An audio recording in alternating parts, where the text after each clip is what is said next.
तो पश्चिम बंगाल की मुख्यमंत्री ममता बनर्जी इस वक्त व्हीलचेयर पर रोड शो कर रही हैं। नंदीग्राम में प्रचार के दौरान चोट लगने के बाद ये पहली बार सार्वजनिक तौर पर चुनाव प्रचार करती हुई वो नजर आ रही हैं। ये रोड शो कोलकाता में गांधी मूर्ति से हजारा तक हो रहा है।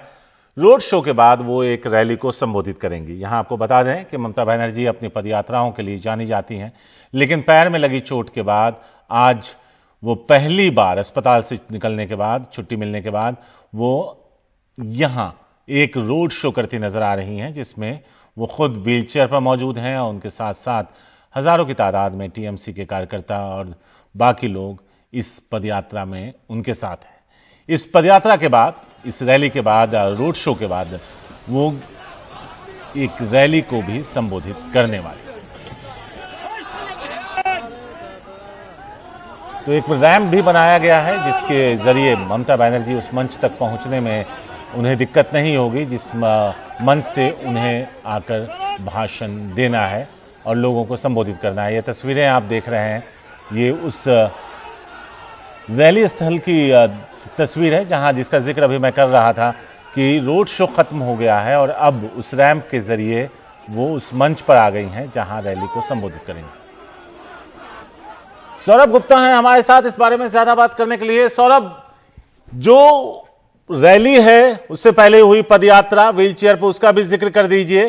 और दूसरा, इलेक्शन कमीशन की तरफ से यह साफ किया गया है कि ममता बनर्जी को जो चोट लगी थी वो हादसा थी, हमला नहीं। हाँ, देखिए, ये इलेक्शन कमीशन की तरफ से जो पोल ऑब्जर्वर्स की रिपोर्ट है और जो उनके पास तथ्य सामने आए हैं, इसके ऊपर इसके बेस करके इलेक्शन कमीशन ये कंक्लूजन पर पहुंची है, ये हादसा है, हमला नहीं।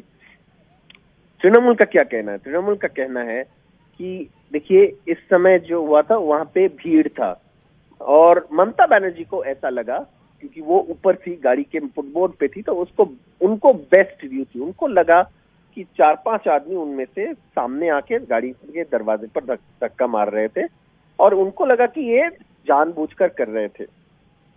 अब ये इस स्थिति में रिपोर्ट्स में कहा जा रहा है कि आई विटनेसेस का दोनों तरफ का बयान है।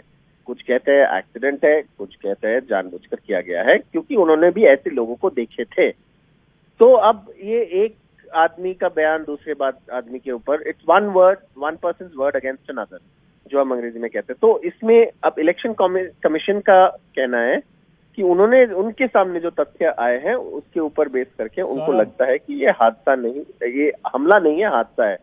लेकिन तृणमूल कांग्रेस अभी भी अपने जो बयान है उस पे जटे रहे हैं। वो कह रहे हैं कि ये हमला ही है और ममता बनर्जी का जो व्यू पॉइंट था उस क्राउड में देखने का, वो सबसे बेस्ट व्यू पॉइंट है ये पता करने के लिए। तो ये यहाँ पे है। इसके बाद ममता बनर्जी हॉस्पिटलाइज हुई, उनकी इंजरी काफी सीरियस थी। आज वो पहली बार निकली है उस इंजरीज के बाद कोई रैली के लीडरशिप देने के लिए, और उसमें उन्होंने व्हीलचेयर पे जो गांधी मूर्ति है कोलकाता में, वहां से हाजरा तक आए हैं और हाजरा में वो जो लोग इकट्ठे हुए हैं वहां पे लोगों को संबोधित करेंगे।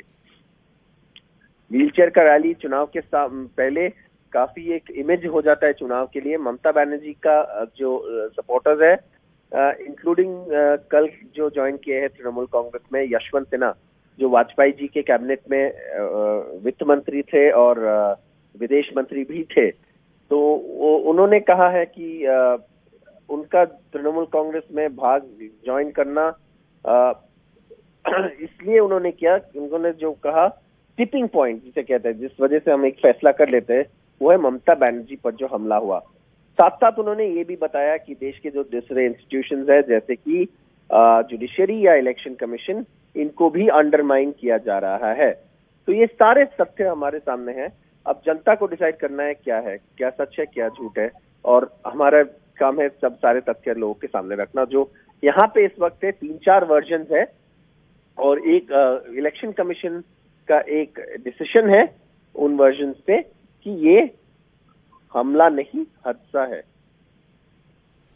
शुक्रिया सौरभ गुप्ता इस पूरी जानकारी के लिए। तो ममता बनर्जी ने आज उस रोड शो के दौरान कहा कि अभी भी बहुत दर्द हो रहा है, लेकिन लोगों के दर्द की ज्यादा अहमियत उनकी जिंदगी में है और यही वजह है कि वो एक बार फिर इस चुनावी मैदान में लौटी हैं। उन्होंने कहा कि अपने लोगों का दर्द ज्यादा महसूस होता है।